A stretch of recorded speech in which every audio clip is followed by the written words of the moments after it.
Okay, well, we're back, and we've got wireless and broadband issues at this end. So perhaps it's Eclipse, but I don't want to make any apologies for anything that's going on. So you can see if it on. Yeah, so if you would like to actually just make some comments about anything, just let me know. That there's no, I think you go and check in the other room, see if it's happening. There appears to be no disturbance at this particular point. Oh, there we go. Thanks, Sue. You're so patient. You're so patient. Really appreciate that. So, my apologies on behalf of Telstra. Bless them. Not a lot we can do. That's just the way it is. Hi, John, back. Let's just have a look and see who's happening. Karina, Sue, John, +2. We'll see who those two are. Questions. So I was just talking about stress. A lot of people stress. Stress causes inflammation, okay? And the thing about stress is that it is entirely avoidable. And it comes back to the choices that you're making in your life and the environment that you're currently in. And I know it's really, really difficult to say, look, I no longer want to live like this, but you do need to make some choices, basically, around what the value of life to you is all about, particularly your family. Hi, Andy. How are you going, mate? Nice to see you. And the question that we're currently faced with in this life is, are you chasing the money or are you chasing a life? Because chasing the money is not really a life. I used to go for 2 weeks to Asia and then come back for 2 weeks. And really after a period of time, things really started to play up. I got gallstones because of dehydration and flying. My gut issues really became quite chronic. And that was the lead up to the reflux attack, which nearly drowned me about 10 years ago this year. So the stress was pretty high. And I'd do everything I possibly could do to eliminate the stress by making different choices. But it didn't always work because stress and timelines, as I was saying before, deadlines are always imposed upon you by somebody else. And the issue is that somebody else basically is got pressure on them in order to make certain things happen. We're starting to trundle along now, which is good. Hi, Janine. And Christine. Christine, hi from the UK. From Scotland, should I say. Lovely to have you aboard tonight. It'll be this morning in Scotland, which is fabulous. So please just write your questions. Claire's going to actually... I've actually had to go back to my iPad here just to make it work because the laptop wasn't working. So crying, I was talking about crying. If you have an opportunity to cry right now, please choose to cry.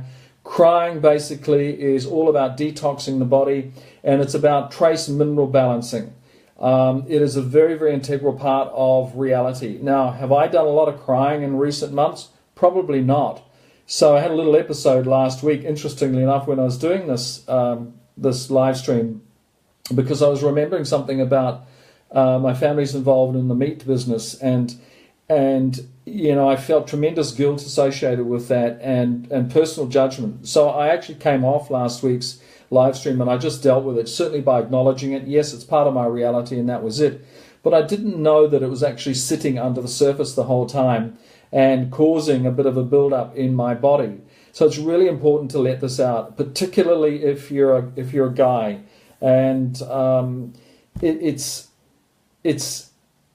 one of the most amazingly relieving situations that you can put yourself in is by crying. You can cry at the loss of a human being or the loss of an animal or something like that. And that, again, is a readjustment and a realignment of things, which is timely. I've experienced grief when I lost a child years ago, and not many people know this, to the extent where the grief was so profound that this whole detoxing, this whole crying thing was ever present for a few months afterwards, and it just wouldn't go away.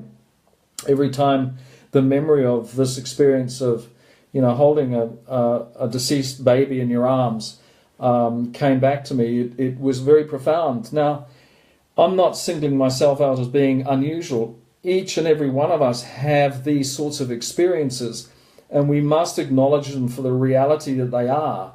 And a lot of it was around just sheer love for the soul that I look back on now, in some respects, sacrificed himself for me, because after that my life completely changed. My reality changed. Everything changed. My crying as such and my detox had opened up pathways inside my energy field that took me to places that I never ever imagined. And that was back in 1987, I think, 86, 87. And the consequences of that, when I look back on it, you know, I now say there is a silver lining to all dark situations, because they appear dark at that particular time. I have to say, the older you get, the easier it becomes to deal with grief and to deal with situations like that.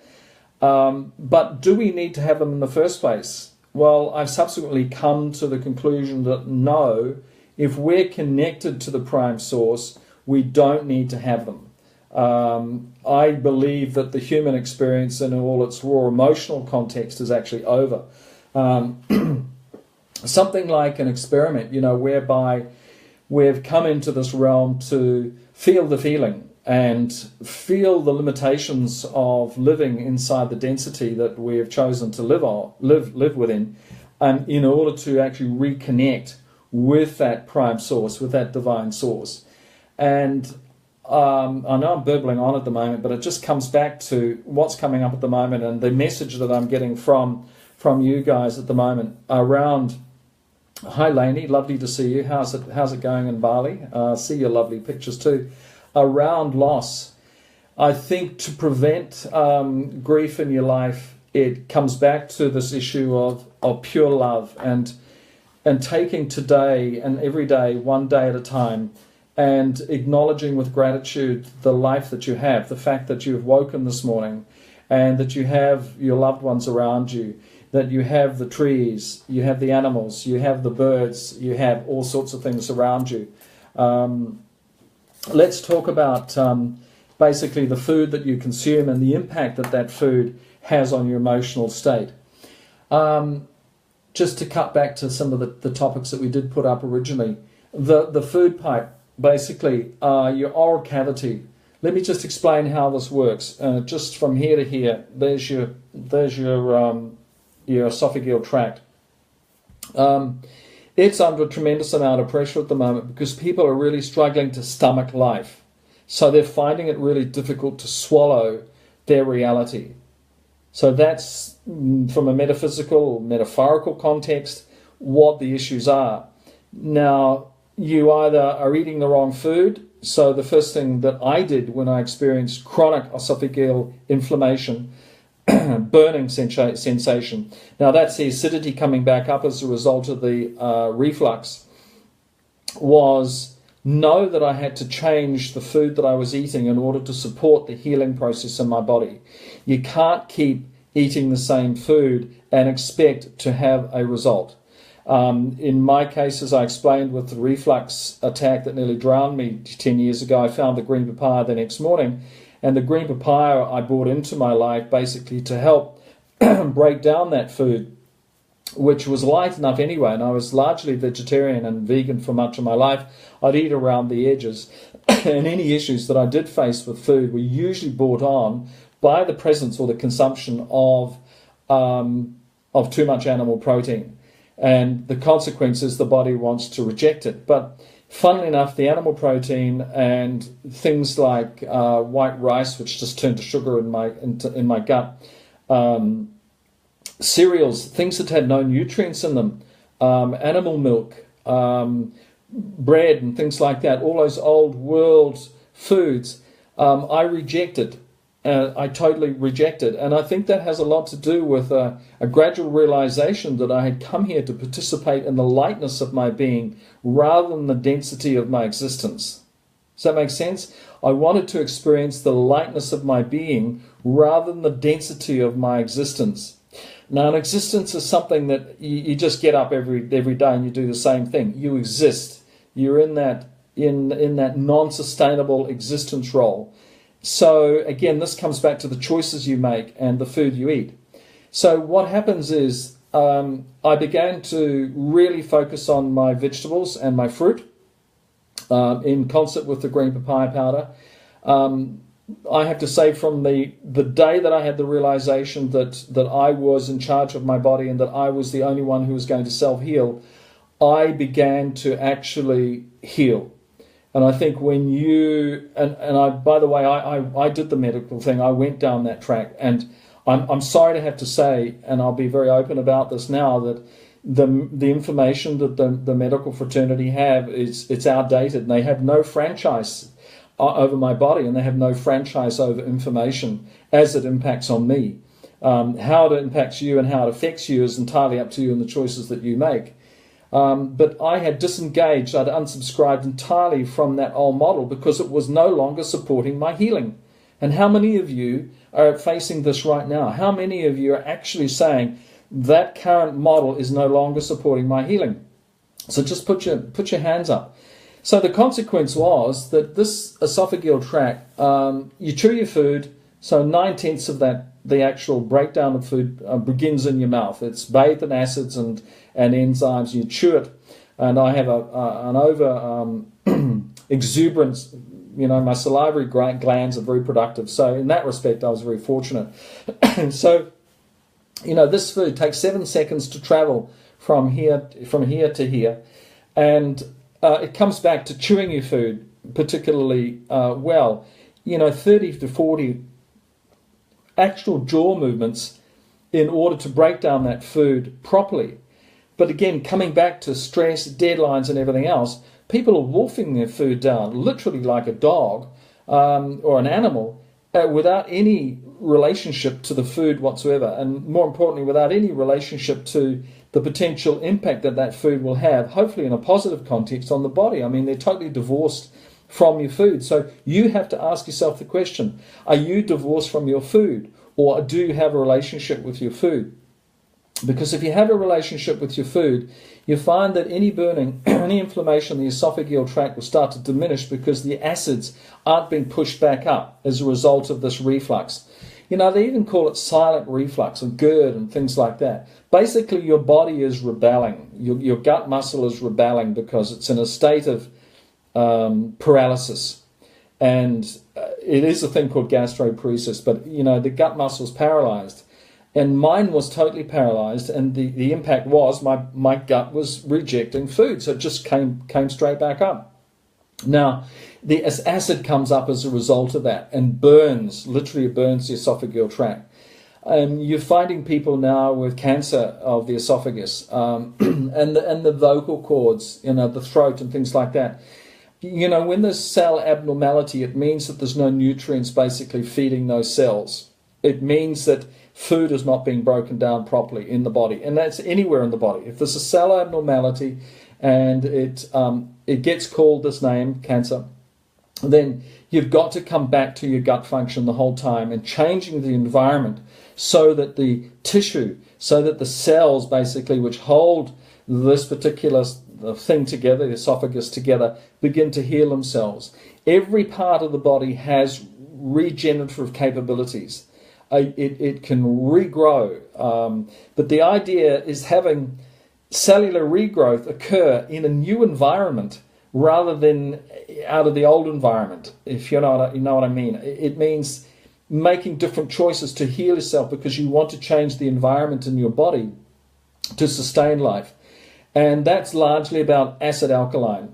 Cancer cells cannot exist in an alkaline environment. So if you've got acidity being pushed back up your esophageal tract, literally into your mouth, the consequences over a period of time that you're going to get cellular degeneration and you're going to get, cancer emerge in one form or another. But the quick way to avoid that right now is get your gut functioning, get this maceration occurring in your gut function so that the esophageal tract basically starts to feel less traumatized because of the food that's going into it. It is programmed to work perfectly. It's a series of peristaltic, I'll start at the top, and peristaltic action. This bolus of food is created when you chew it up, and it forms and it goes all the way down the gullet into the gut cavity. And interestingly enough, this bolus, this round thing, which is really interesting, occurs all the way through your body. So whenever you're removing waste from your body, you're looking at this peristaltic motion, and there's these little balls or wads of either food going down your gullet or food through your small intestine, or your large intestine particularly, which ultimately is expelled from the body as feces.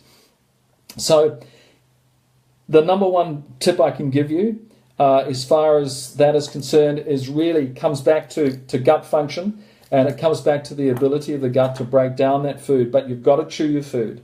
In my Understanding the Divine Gut book, the little black book, and we're just waiting for more now, I talk about the gentleman standing at the German sausage stand on a Sunday morning. This is when I used to do the Noosa Farmers Market with the green papaya powder. And a German sausage is about this long, and the sausage goes in, a bit of sauerkraut, mustard on the top, folded over, and at 7 a.m. in the morning, there are people lining up to eat this crap food for breakfast. And there's nothing worse than you can put in your stomach than a German sausage.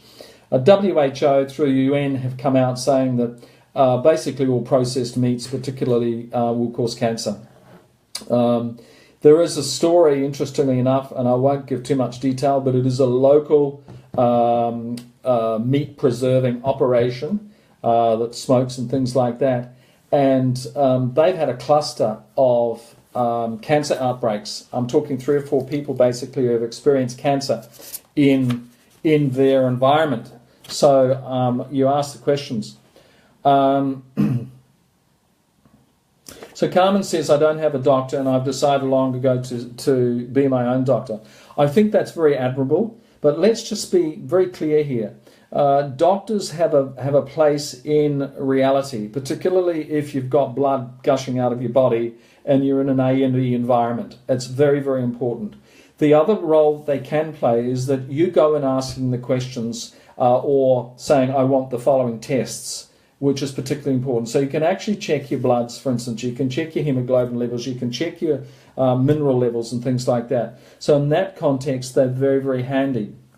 I know of a couple of local doctors, for instance, who are vegan, who don't eat any meat. But you know what? They're forbidden to talk about nutritional matters with their clients, with their customers. They're only there to diagnose and prescribe, because that's how the system is worked out at the moment. So it takes a doctor of admirable spirit and great strength to be able to move aside from that. There are others who will look at from a more holistic perspective, and in that context they are growing, but very, very slowly, and a lot of that has come as a result of their I'm not going to call them patients, I'm going to call them customers, that their customers have decreed that they want more information about this, and they've gone to them saying, look, I'm following this particular protocol. And 9 times out of 10, and I've heard people heal themselves of cancer, even in my particular case, the doctor will say, well, just continue to do what you're doing, but don't tell me what you're doing. I'm really not interested. And I'm going, why? Why don't you open your mind up to all this sort of stuff? So you become your own doctor, you self-heal, and that's exactly what I did.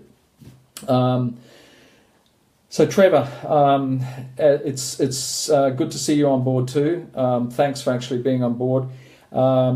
Marianne and Carmen's still there.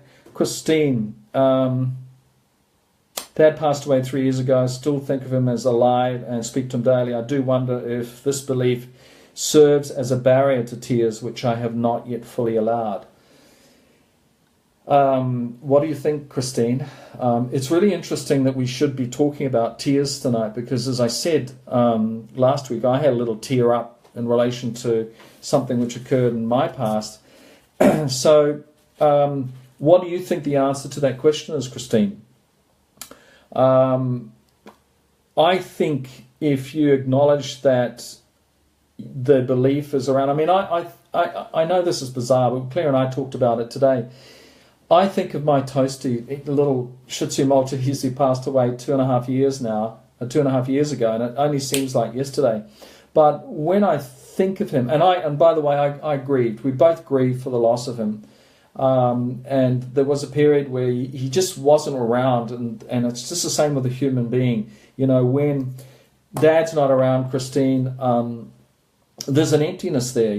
There's a space there which should really technically be filled, and it's been filled for 45, 50, 60 years, depending on how old you are. I'm not talking about specifically you, Christine, but and then all of a sudden that space is empty because that particular person is not there. I believe when I think and feel for my mother and father who are long gone, I have great love and admiration for them. But I've let them go. I let them go in tears. I let them go in acknowledgement for all the job they did, the wonderful work they did in actually providing a roof over my head and warm clothes and a belly full of food, even though some days it was the wrong food, but they didn't know the difference, and that's how it was. I believe allowing yourself to cry right now is really, really important because it'll actually help to mitigate the multitude of space energies that are pouring in onto the planet at the moment, which is affecting the physical density of the body. And the physical density of the body will go into a state of rigor for two reasons. One, the fact that emotions aren't being acknowledged, and that is energy in motion, by the way. It's energy flowing through the body, and it just hits resistance. And if you're hitting resistance and there's tears come up as a result of that, then let yourself go. Just let yourself go. It's entirely okay. I know it's not British, but who gives a stuff now? I mean, we're universal beings. We have no borders between us. All races on the planet are one. And if you see anybody trying to concoct division, including the media, just switch it off and go and visit your neighbor with a plate of hot vegan food or something like that, or do something, go out in the garden, tend to the plants, because that's what's more important right now. Very, very important. Claire, when I'm very upset and I feel a tightening in my throat and experience difficulty swallowing, emotions affect our body's ability to work properly. They do. Now, this issue of not being able to swallow when the emotions come up, we must give ourselves permission just to boo-hoo. We must give ourselves permission just to let it out. And let it out in public if necessary. Let it out in a way that you have absolute control over because you've chosen to let it out. Otherwise, there's this hold on, and the throat will just get tighter and tighter and tighter. Now, that constricts energy flow as well. So we're talking about the esophageal tract before. This issue here of expression is very, very important. This area around the throat. Fortunately, I have had minimal throat issues in my life because I've always been a speaker. I've always been a communicator. I've always been comfortable about expressing and acknowledging my feelings as a male. Very feminine in a lot of respect, which really caused issue with my father and probably my mother. My father effectively stayed away from me from any personal contact for much of his life. But he came from a background where there was no hugging, there was no masculine embrace. And I think I hugged him 3 times in the last 2 weeks of his life, and that was probably 3 times more than I'd hugged him for his entire life, bless him. But the consequence of release is really important. It's just getting in with the flow, and removing any impediment. Now, impediment comes from the word impedance, which is an electrical term. Impedance is when that electrical current hits on something, and it's the same in the throat here. It's the same impact that occurs on the throat. It's constricted, it's held, and there's no energy flowing through. So you can't swallow. You can't eat your food properly. You definitely have difficulty acknowledging your emotions. So you really need to just go into your heart and allow that to flow up and just let it go. Let the tears flow.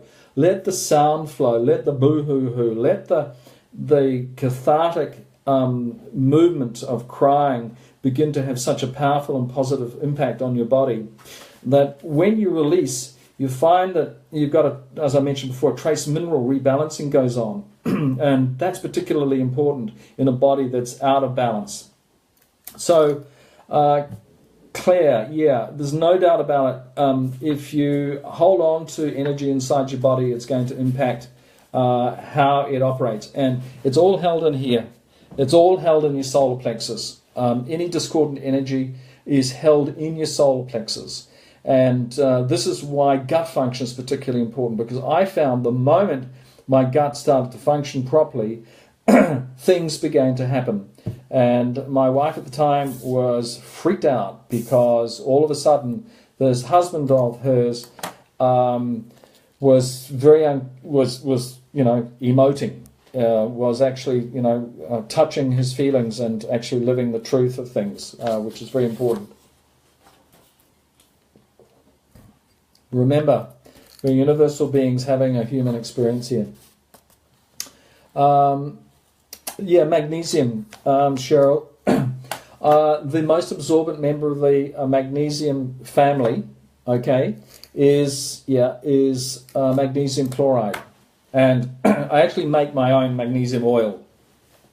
Magnesium oil only exists in numerous places on the planet in its natural state, but all it is just concentrated brine solution. And that concentrated brine solution can be captured in a container with a spray attachment on the top, or you can make your own. What I sell here is magnesium chloride. As I said, there are variations of that. And I just put 2 heat teaspoons and about 200 mils of water every month and a half, 6 weeks. Shake it up, put it on the bathroom vanity, and after every shower, I apply liberal amounts of that liquid to my body. Now, through the skin is more efficient than actually taking tablets orally. The tablets orally work, but they only work when, in fact, the gut is functioning properly. Otherwise, the gut has to break it down, and it's just another major job which can be quite traumatic for the gut. And this is the same for supplements. I mean, I never took supplements. You don't need to take supplements. When your gut is functioning properly, then you're going to take all the trace minerals, all the vitamins, all the aminos, essential fatty acids, all be released as a result of the chewing process, and then the maceration of the food in the gut, and getting that good chyme, getting that liquid food happening, and so that the small intestine, there's the gut, the small intestine has got something to suck on, and you find that basically things start to work. However, with magnesium, it's like air, water, and magnesium. These are 3 elements basically that maintain the functional capacity and functional efficiency of the human body. We can't survive without air, we can't survive without water, we definitely can't survive without magnesium. Someone sent a post around Facebook in the last 24 hours of some guy sitting there experiencing a cramp, and his leg was twitching and moving as the muscles were contracting. Well, what those muscles were doing was trying to locate magnesium in the cellular tissue, in the muscle tissue, to actually find that strength to stabilize and relax. Things like cramps, flickery eyes, tired legs. You find your legs get tired and they start to get jittery and things like that. Sleeplessness. They're all signs of magnesium deficiency, but also is constipation. And gut function, they're all signs of magnesium deficiency. So the magnesium basically contributes to around about 800 or 900 enzyme functions, and about 10,000 biomechanical functions. If it's sticky and tacky feeling, do not worry, just get over it. Seriously, you can't stop it. It's like swimming in the ocean that's really salty and you get out and your body's a bit sticky. But I do use macadamia oil beforehand, and Claire's just reminded me about that. I actually use a macadamia skin serum that I do, macadamia and kakadu plum. Kakadu plum is an indigenous fruit that's actually very high in vitamin C. We've got that back in stock now, and I use that basically on my body, and that is one of the few plant oils that actually supports absorption. So macadamia oil, avocado, hemp oil, and moringa oil are 4 key oils basically that support absorption. So I put the oil on, and then I put the magnesium on afterwards, and I rub it in, and that basically supports absorption. Now, where do we go? If it's not sticky, use the oil. Yeah, no, it's not. It ceases to be sticky. And by the way, if it's stingy, which I've had that's about your nerve endings actually being deficient in magnesium. So that will pass after a while. As your nerve endings start to actually balance and they start to get a presence of magnesium back into it, you'll find that stinginess will disappear. So definitely the macadamia skin serum that I use with the Kakadu plum is fabulous for actually helping that absorption.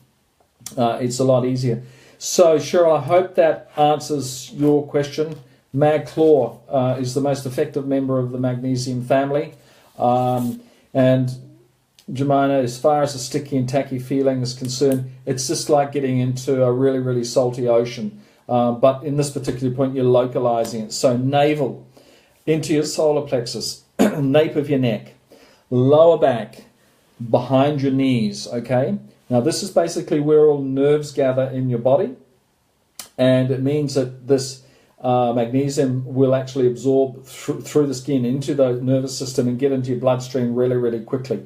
But if you actually just take some of the magnesium oil and just rub it on the back of your neck here, and then squirt some of the, I'll start again, you take some of the macadamia oil and you rub it onto the back of your neck here, then squirt some of the magnesium solution into your hand like that, and then just rub it in, and rub it onto your front, underneath your breastline and into your navel. So the navel takes care of all your lower gut.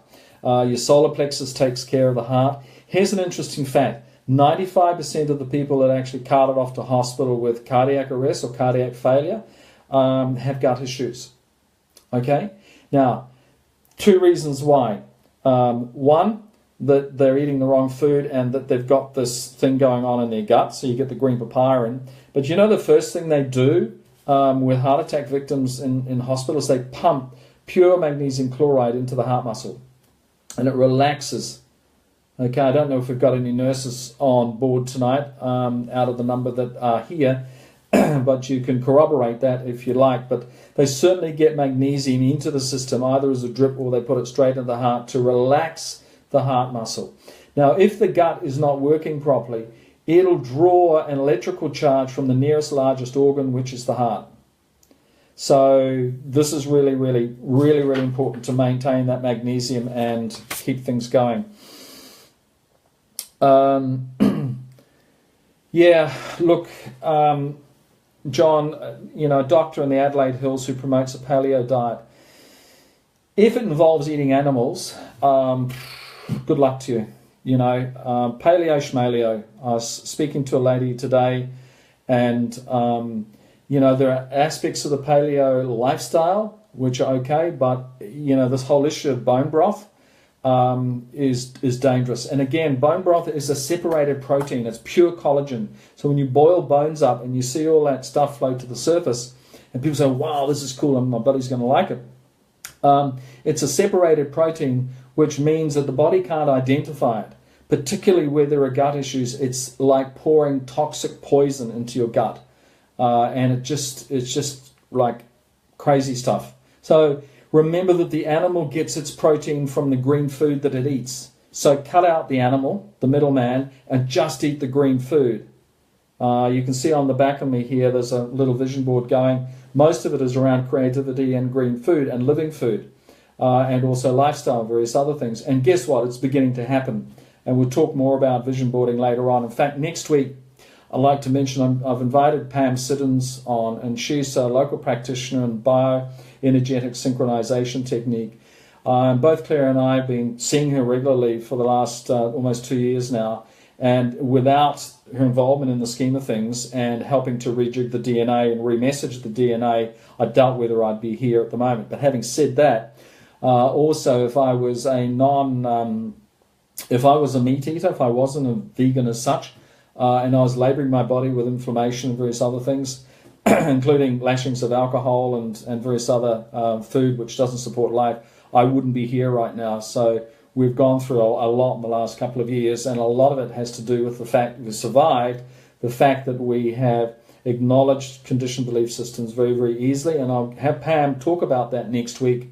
It's a very, very important. It's a modality which is about 50 years ahead of its time, which is phenomenal, and it's for now, which is really, really great. So the paleo diet, yeah, look. When I was doing my integrated nutrition and my little certificates up there on the board, it's funny how this is reversed, but it's up there somewhere there. We studied over 100 diets, only to be told at the end of this that really none of them work over a long period of time. What works is you taking command of your own life, you being your own guru, you being your own doctor, you feeling the feeling, you acknowledging that food will either kill you or cure you.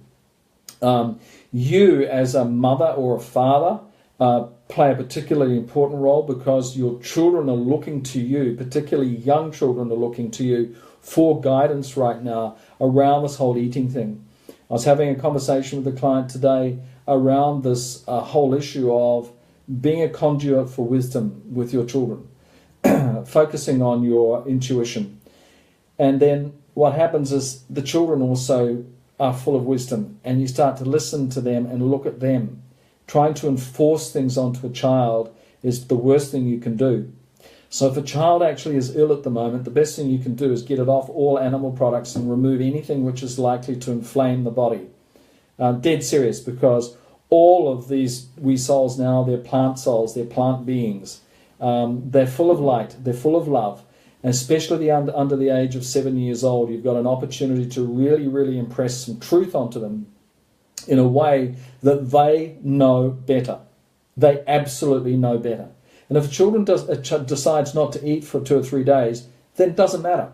The child will actually determine its own fate and will eat when it chooses to eat, even if you're putting food down in front of it. The most important, I think, thing with a child where there are eating disorders comes back to the role that the parents play and the external environment that the child is currently living in. A child will want to heal its parents all the time. A child will actually want to take its mother's pain away from, including in the womb. Did that occur in my life? Very possibly. I won't go into detail, but I have uncovered a couple of things which are actually quite relevant to my mother's state of mind and her relationship with the divine at that time, and how as a young baby, as a baby still in the embryonic form, I was consciously wishing to actually take the pain away from my mother. Now, the consequence was that I grew up with stomach issues because a lot of that pain was just planted inside my gut. Most of it was planted inside my gut. I mean, I started throwing up and having reflux issues at the age of 8. Now, was that consequential at the time that I had my tonsils and adenoids removed, or the polio vaccinations? Quite possibly that they were other factors which actually impacted on my ability to actually cope with emotions and feelings at that particular time. But it impacted on my digestive function, without doubt. So cleaning up the family's balance and cleaning up the family's act is really, really important. And I think Claire's just gone off to see if there's any more questions. Really apologise for the start of tonight's session. No idea. We had a complete bandwidth meltdown. I was doing it off my laptop. Now I'm back on my iPad, so it seems to work a lot better there. So I did talk about crying. Crying is really, really important. Holding on to emotions leads to a toxic build-up in the body. So find avenues. Well, I'm not going to say go out and look for opportunities to bawl your eyes out, but be responsive too. And there's a half a dozen of you here tonight that I'm actually connecting with on another level that are literally millimeters away from this crying experience. I implore you, please just go with the flow and let it all out. If you want to go off to your own bed and curl up in the fetal position and bawl your eyes out for half an hour, I guarantee that after that half an hour you're going to feel like a different person because all the toxins have come out of your body. Steroids is the other thing that I've got written down here. Particularly steroid creams. The doctors will actually... oh God, I've got to be careful what I say here. you have to reconsider basically that when your body's out of balance, the system has designed a whole lot of compartments which deal with just the issues, and I'll use the word symptom in this context. And those symptoms all have a drug or pharmaceutical ascribed to them. Now, in some respects, depending on what the issue is, it may be applicable, but in 99% of the cases, applying a pharmaceutical to a symptom just doesn't work. It may have allay things, but wouldn't it be best just to go and find the cause, find the reason? And that's a question you should be asking your medical people. What's the cause of this?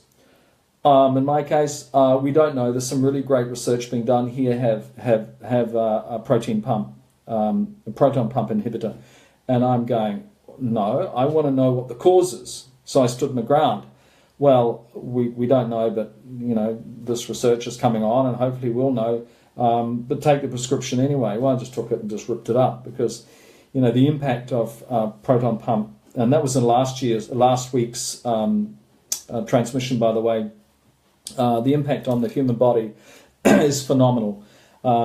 So all I can suggest is, find balance in your gut function, and you don't need this. Your acid alkaline starts to balance in the entire body, and we're looking at an 80-20, 80% alkaline, 20% acid. And you need good acid, basically, mainly hydrochloric acid, but in very small amounts to help break down the remainder of that food. But most of the food, as I said, is broken down in your mouth, in your oral cavity, and that's when the acids and the enzymes get to work. Medina. Okay. I mentioned in a previous talk that bone broth is a myth, but why is it so popular? Its popularity is skyrocketing, and sales occurring. Testimonials say that it's the only way to heal and rebuild a leaky gut and other gut issues. I have yet to see any positive testimonials rising from the use of bone broth, which is, as I said, a separated protein. It's pure collagen supporting leaky gut. Leaky gut is a misnomer. You're talking about gut function. What needs to happen, of course, is that this maceration process begins to work properly, and you need to repopulate the gut cavity with gut biota, microbes, basically billions and trillions of them that are part of the body makeup. It's not about this particular thing doing the healing. And I'm being really honest here. I have yet to see any positive testimonials from individuals who have gut issues, because most of the people end up with me and it's the last straw. They've got gut issues, and I say, well, what are you doing? And they say, well, I'm this, that, and the other, and I'm doing bone broth. I said, well, have you thought for a minute that the bone broth is exacerbating the matter? Listen, you might get some short-term benefit, and that's fine. But at the end of the day, you're still dealing with a symptomatic issue. You really want to actually get to the cause here and actually open it up. So I go like this. I said, if you want to take bone broth, that's fine. If you want to do that, that's fine. And if it works for you, that's okay. I'm not saying one thing or another here. All I'm saying is how it was for me. And I was brought up on heaps of meat. Breakfast, lunch, and dinner. I was brought up on ham hocks. And mutton bones in soups and things like that with vegetables. But as I said, at the age of 8, I was throwing this up. So that's my story. Where you want to fit into this is entirely up to you, and you have to make your own choices here.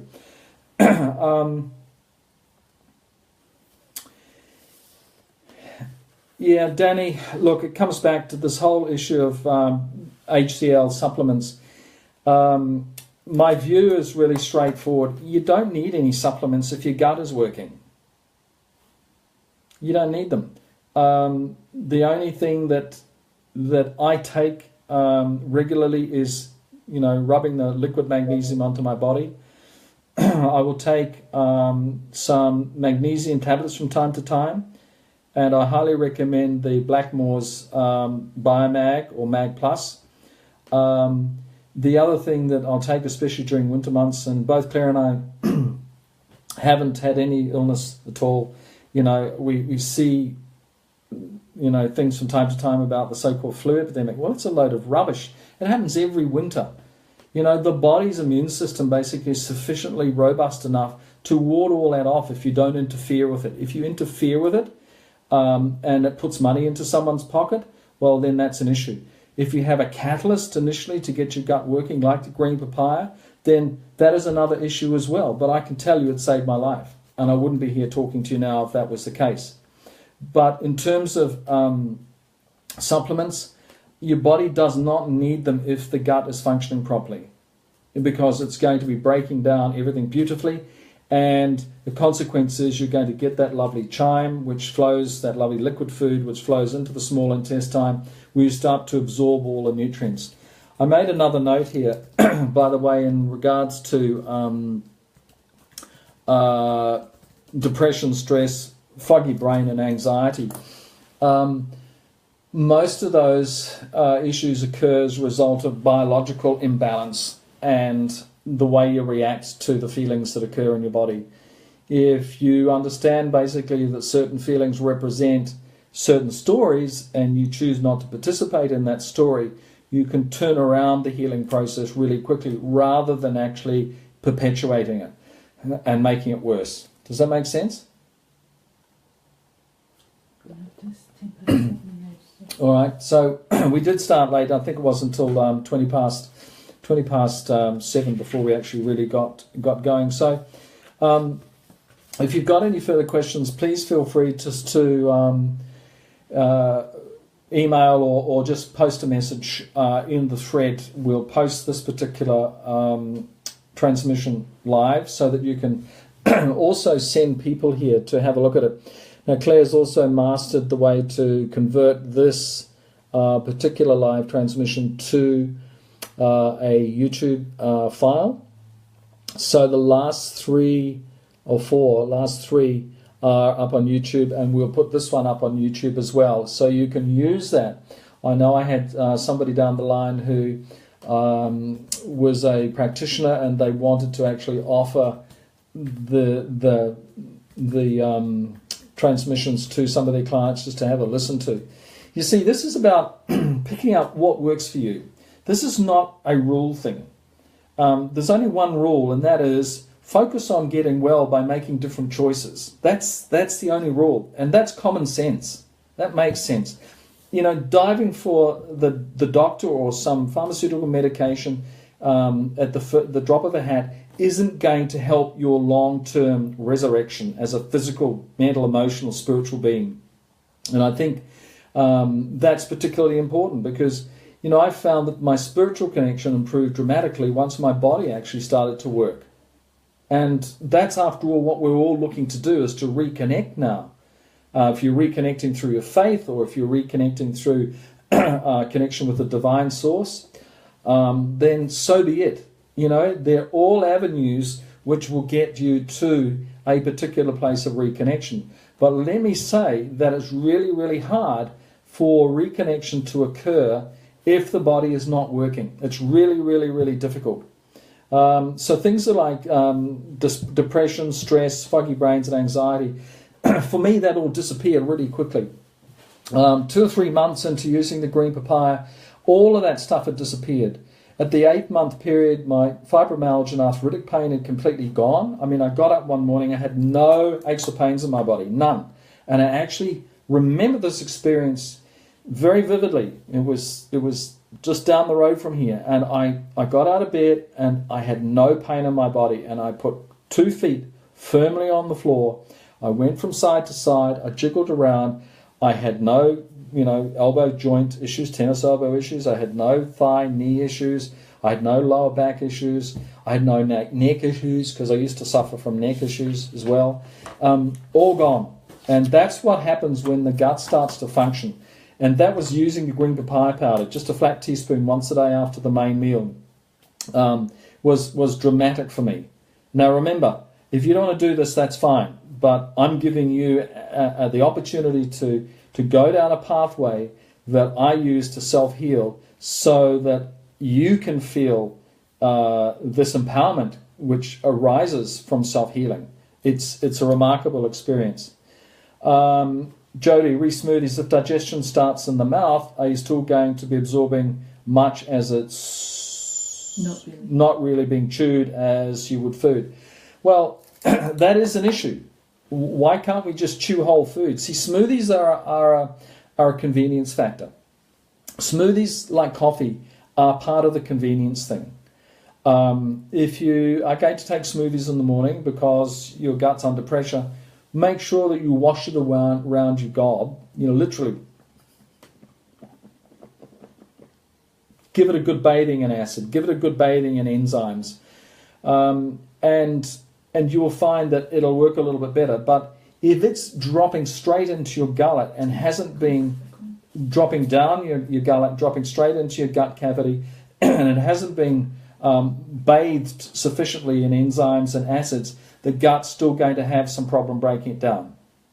And that goes for, by the way, people who put in pea protein, pea isolates. Whey protein is like the bone broth. It's like death. You just want to stay well away from it. None the least that it's a byproduct of cheese production. They were looking to find a home for it instead of running it onto the paddocks. That's that white plasmary looking stuff which comes out of milk production. So someone said, well, why don't we freeze dry and sell it as a protein powder? Well, yeah, fine. They've got a big whey market now which is worth tens of millions of dollars annually. But people are suffering because it is not normal. Eat whole food, chew the whole food. There's no need to actually reconstitute and break it down and things like that. Some powders on a gut, work really well. In the green papaya's perspective, it is a functional food which actually promotes this, but you don't need to take it for the rest of your life, which is really important. Some polyphenols, some red powders, betaines and things like that in the form of mental blank for a second, the form of beetroot and stuff like that. Yeah, they have their role. But at the end of the day, my belief is shortly we will not have access to supplements. So fix yourself up. My prediction is that shortly we will not have access to supplements. So the consequence for the body is that you've set up this dependency on supplements. Why don't you just start eating whole food now? Because you'll save your life in the future.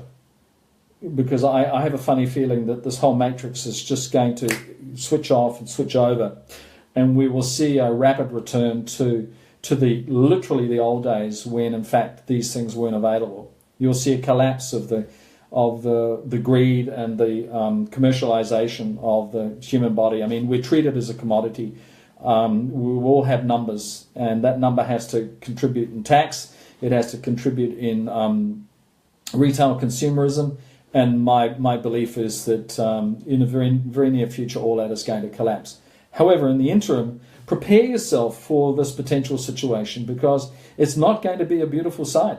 Because a lot of people are just going to go ape when the shift hits the fan, literally. All right, there's another question here.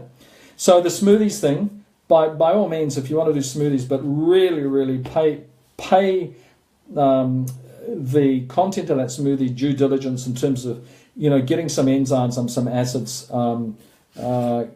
running through it. Did you have a big question there, Claire? Yeah, big one. Okay, Claire's got a big question there, which she's... Marina, right fast. Okay. So you can That's start all right. and I'll finish it. Okay, so I'm interested in doing, what's this here? High fruit diet, but feel strange eating too much. I want to follow high fruit diet, astringent foods, and intermittent dry fasting for 12 to 15 hours. I like my raw vegan fats like avocados. Why do you want to traumatize the body, Marina? Why don't you just eat fruit for breakfast, greens with beautiful flavors for lunch, and a snack in the evening? Why intermittent dry fasting? Just get into that 3/8 rhythm. From 4 a.m. in the morning to midday is the period where you put food into your system which supports the elimination process. If you put proteins into your system for breakfast, the body stops basically eliminating and tries to start digesting again from 4 a.m. to midday. And then from midday to 8 p.m., what happens is ingestion, digestion, and absorption and bring as much of your major food consumption back into lunchtime. So you give yourself the opportunity for the rest of the day before you recline, before you fast. We already fast 56 hours a week. We already are fasting 56 hours a week, which is phenomenal. So you want to be able to prepare your food properly and your body ready for that fasting period, because during that fasting period, what happens is you're seeing nutrient absorption take place, and you're seeing the preparation of your waste ready for elimination the next morning, and you're getting into that cycle. Please keep things simple, okay? Really simple. Liver struggles to digest too much fat. Non-alcoholic fatty liver, but don't feel full without them. Well, again, you know, what do we have? Look, yesterday I actually made a nut roast. I actually cooked some food. We had some friends over, and I made a beautiful nut roast. We had it with some lovely Indian chutney, which we found, some, you know, vegan for want of a name, but it was beautiful food. We talked to the maker of this, a lovely Indian gentleman at Pomona. We had some roast potatoes and a beautiful salad, a big green salad. It had spinach in it, had greens in it, had carrot and cucumber. It had everything in it, and that was for lunch. That was for lunch yesterday. Okay, and what happens is that last night we slept pretty well. This morning everything worked brilliantly. We're getting back into a rhythm after a lopsided life for the last 2 years. And we're very mindful of this. It's very, very important that you get into a rhythm, and that's a very feminine rhythm, almost, you know. 4 a.m. to midday is when you're releasing all of yesterday's waste. You know, it's not relevant, or it's not important to actually stuff your mouth full of food after you break your fast. Wait until midday. Yeah. The other thing too is that if you're not feeling full, or you're worried about it, I come back to gut function. If you've got any cravings, if you're not feeling full after eating a plate full of food, then you're not breaking the food down properly. So therefore, you're not absorbing the nutrients. When I say digesting is a word which is actually completely out of proportion to the reality of the function. You're actually macerating. This is a machine issue. Which breaks down this food, smears the food, creates this chyme, this liquid food, which is preparing to drop into the small intestine where the actual absorption takes place. Now, it's not so much digestion, it's absorption. So if you've got, you know, poor absorption, it means you're not breaking the food down properly up in the machinery area. And again, I use the green papaya. It works every time a trick. You know, we've got... In the evening, Marina's issue is that she finds it difficult eating small in the evenings. That's when she's most hungry, and that's when she eats most of her food. So she feels stuck there, bringing my appetite in the biggest meal at lunch, but we'll do the best. Right, okay, so it's not always practical to eat your biggest meal at lunchtime, Marina, and I understand that. So again, it comes back to using something like... a catalyst to actually help that breakdown process, so that during the night time you're actually getting the benefit from all the food that you've actually eaten during the day.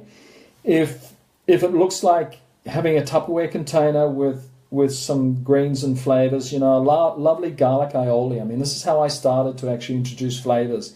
I learned how to make a garlic aioli using cashew nuts, garlic and coconut milk or cream. Cream is a bit thicker. I started to take my whole fat relationship away from the animals entirely, and I ate very little animal in my life. So where was I getting that fats from? I wasn't getting a lot of fats because I remember when avocados first arrived, and I would have been all of 7. So what would that be? That would be the late 50s. Okay, the late 50s, early 60s, when avocados were starting to be grown in New Zealand. And I remember we went out to dinner one night, this was in Auckland many years ago, and a dear friend of my mother's orders avocado, and we were all amazed. Oh my God, what is this avocado? Tell us. And she actually gave us a taste of it, and that was my first taste of an avocado, and I remember it really clearly. Now, I like to eat avocado daily. It's really, really good for lung health. It's really, really good for lovely clean fats. That plus coconut products, really, really good. And nuts. Now, I don't sit down to a plate of nuts. I don't worry about, someone was saying, my son would miss his glass of milk every day. What? This is dairy milk. So why not actually put them onto a nut-based milk, like an almond milk or similar, so that the nutrients are more beneficial to the body? The body will change very quickly. I moved away from all those, the preoccupation with animal fats and went to plant-based stuff. And it moderates, the body moderates, it subdues, the trauma becomes less as it has to fight through the bacteria in the animal products and the pus in the milk and things. And back in the old days, we had unpasteurized milk, and I used to break out in hives. I'd go to my uncle's place, he was a dairy farmer at the time, and you just have a bucket of fresh milk. Honestly, I was covered from stem to stern in hives, this red rash like a bodysuit of hives, and it was frenetic. And I remember going there for holidays, school holidays, and I had to go home after 3 or 4 days because I couldn't cope. Well, no one said, oh, I wonder if it's the dairy milk, because they wouldn't dare say that, because their whole livelihood was at stake. The whole livelihood was basically at stake. So all I can suggest is to say, what is balance? What is balance for me? And again, coming back to what's going on in your external world is going to impact on your internal world.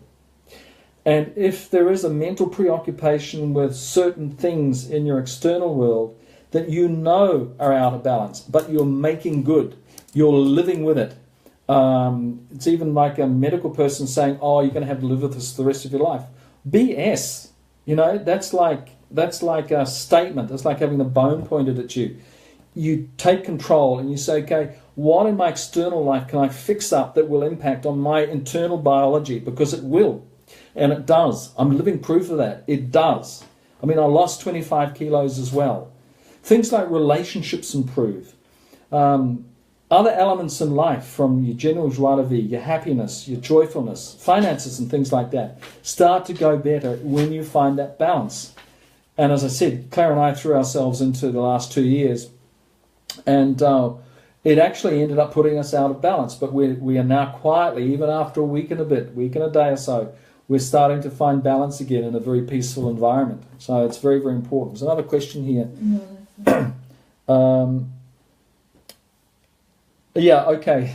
Alec, I will post the recipe to the nut roast, okay? We are still emptying boxes and working with the green papaya powder to get things actually up and running again. And as soon as I have a spare moment, I'll do a blog piece and we'll post the nut roast. The funny thing is that it's all gone. I did it in a tray. It was about this thick. It only took about 30 minutes to actually roast. It was quite damp, but I just put vegetables in with the nuts and made up a little wet sauce with combined onion, tomato, and a little bit of tomato puree in it as well, with some flavoring. I actually put some Italian herbs in it as well, and just blended it. I actually mashed it up with my hands. It wasn't wet, but it was pliable and damp enough so that I could mix it with my hands and then just lay it out in the tray. Put a bit of baking paper in the tray and baking paper over the top, and put it in the oven. And actually, because it's a new oven, I'm still trying to sort it out. And remember, I haven't done a lot of cooking in ovens, especially in recent years, so it's a new thing to me. In terms of nutritional degradation, things like that, I don't worry too much about that, because we on a daily basis, we eat lots of fruit and lots of greens. We're in the middle of winter as well. So what else is here? Some recipe links in the page. One for the garlic oil. Yeah, so free recipes on my website, okay. The garlic aioli recipe, Claire's going to put it into the thread, put links. There's the 30-odd recipes there with the garlic aioli in it and various other simple, really, really easy to manage plant-based recipes. I think there's 30 odd there that you can tap into as well.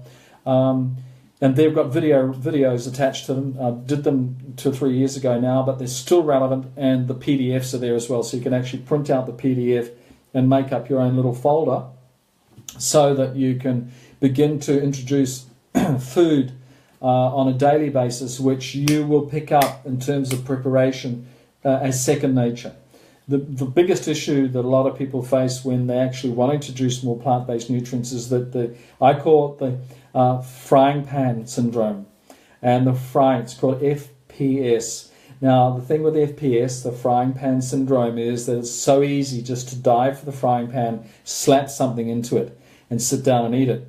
Well, that's not what it's about. You know, we talked about stress in our aborted attempt to get tonight's thing going.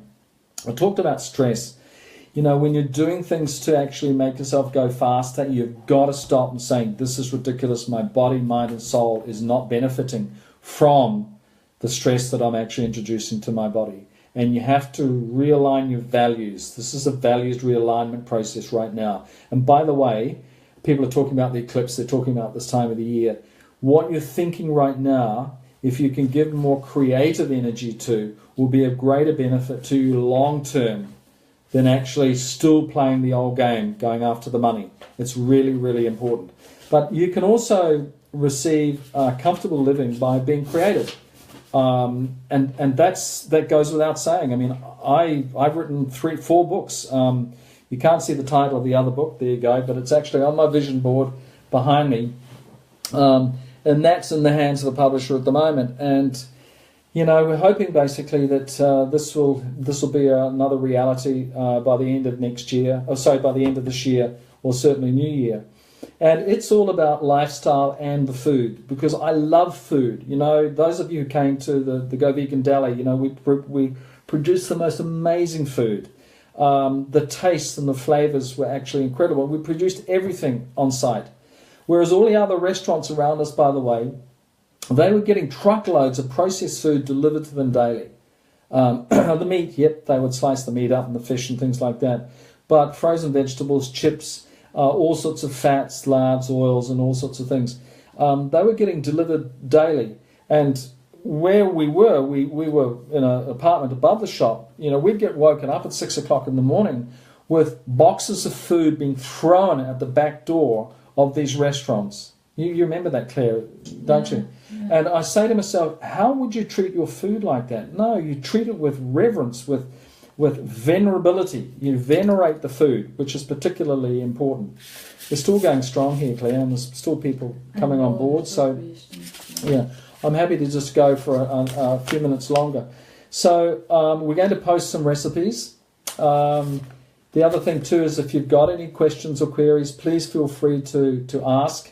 This particular live transmission came after a couple of false starts, but we will make this available as an archive so that you can go back and listen to it, and we'll also put it on YouTube. So I think in essence, you know, if I'm doing a health assessment with a client, because I do consults, I do one-on-one consults as well, we go quite deep into that external world and the internal world, and we uncover things, the narrative, the predictive narrative. Words come up in conversation that can be real telltale signs of conditioning process or belief system. And right now we're trying to unsubscribe from the belief systems and the conditioning process which have held us captive in this dense world for generations.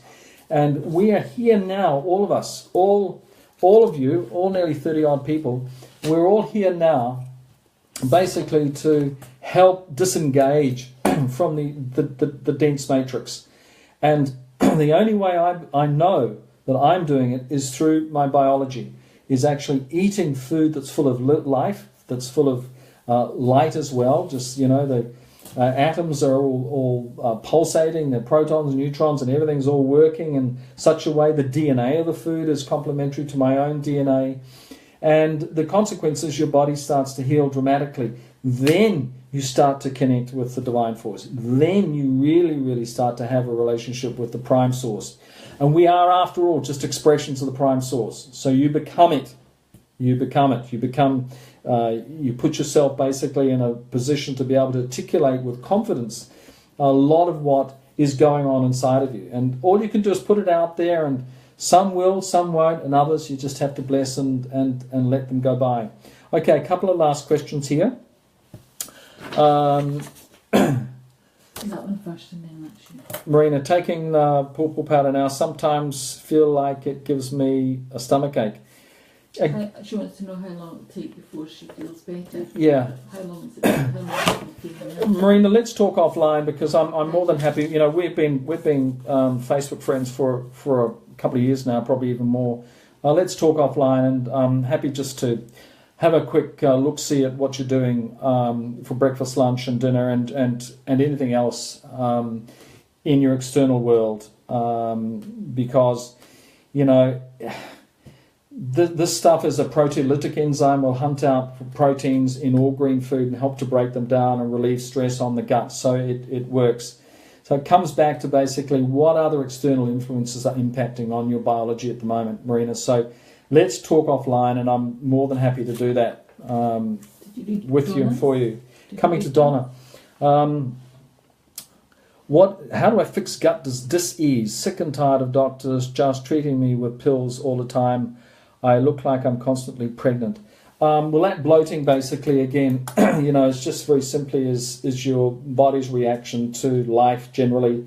I had tremendous distension, you know, painful. I'd walk around for days on end with these bloated guts, and you'd grimace and you'd smile and you'd carry on like a trooper. And it got to a point where this reflux nearly drowned me, you know, 9 years ago, I spoke about before. I found the green papaya the next morning. 1 flat teaspoon a day after your main meal. Develop food awareness. Keep it simple. Do not go looking for complicated fads. You know, base your nutritional intake on where you're at in terms of your lifestyle, where you're at living physically, and because your geography is going to determine a lot about your food. Where I live now in the hinterland of Noosa, we have access to remarkable food, you know, pretty well all year round. But one thing I have to say right now, when we arrived, the citrus trees are still full of fruit. I just climbed straight into the grapefruit because, you know, as a child I loved grapefruit during winter months. And not only are they full of vitamin C, but they're actually really good at breaking down fats in your body if there's an imbalance in your gut function. So, you know, Donna, there are ways and means very quickly that after 3 or 4 days you start to notice changes take place. And again, concurrent with your primary nutrition, which is everything going on in your external world, and your secondary nutrition, which is what you're taking into your body, bringing these two together, marrying them up in communion, and actually developing that awareness is very, very important. The solution is not in a bottle of supplements. It's not in a bottle of liquid. It's not even in kombucha. It's not even in kefir, you know, fermented kefir or something like that. You know, I want to do a whole thing on microbes and gut bacteria next week and just talk more about that, because that's where the answer lies. We are totally deficient in body and external and internal gut bacteria. And the consequence is we've got electrical shortages occurring and outages occurring in our body, and our guts just aren't functioning properly. And I'm actually working on a project at the moment which will introduce living plant bacteria to the body in a very, very subtle but powerful way, so that the entire body, not just the gut, will actually become fully efficient again because of the quality biome. You know, it's straightforward. It's easy, and it is achievable. I've done it. I've been there. I've been to hell and back again. And all I can do is just share how I've done it with you. So first and foremost, Donna, you know, the green papaya powder, just get it in. It's, you know, simple as a flat teaspoon once a day. Mindful of that. So thanks everybody. Marina, we'll talk offline, but thanks everybody for your questions. And we got good numbers tonight again, which is really fab. And we will post the archive will come up very shortly. Please just share it with your friends and family and those who are willing to listen. No one needs to experience pain anymore. No one needs to actually give away their power in order to heal. Take your power back, and you'll find that self-healing thing will be very, very, it'll happen real quickly. You've just got to let your heart open to the possibility. All right, so we're back this time next week. I'm wondering if 6 o'clock might be a bit too early for people because we've got more turn on at 7 o'clock at night, perhaps after an evening meal and being with the family. But Claire and I'll discuss that. But if you've got any thoughts, we're more than happy to avail ourselves to your questions and just share as we have healed ourselves. All right.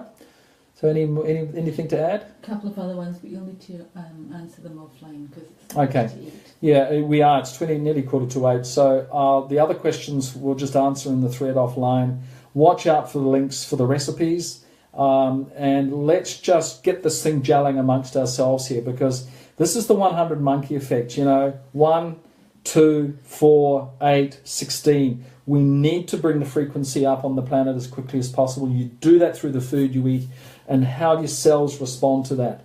And we need to get this lightness back into the human body in order to survive the coming months. Okay?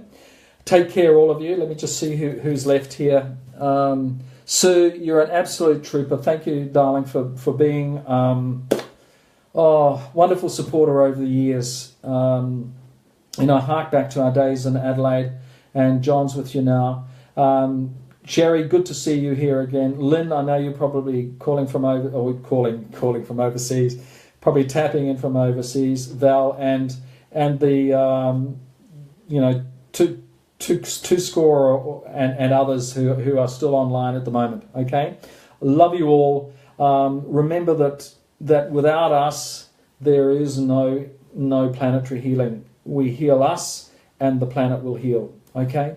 Take care. So until next week, it'll either be 6 or 6:30, but we will post it. Have a really great week. Any questions you've got, please feel free to ask, and we'll do our utmost to get through the questions over the next coming days. Don't forget the green papaya. I think there is an offer on. I think it's $10 off, and I think it's FB1 is the code. Is that still going, Claire? Yes. Yeah, FB1 is the code. So it's $10 off the jar. And, we're selling it on Amazon in the US. This is one of the big things that's happening at the moment. And that is starting to creep up. And we want to be able to impact through our stories. And this is the most important thing, so that ultimately all we have is, fresh air and beautiful green living food. And all the GMOs have gone. The pesticides have gone. And that's just a matter of putting your hand up and saying, no, thank you. I'm now living this life. And that's a very empowering thing.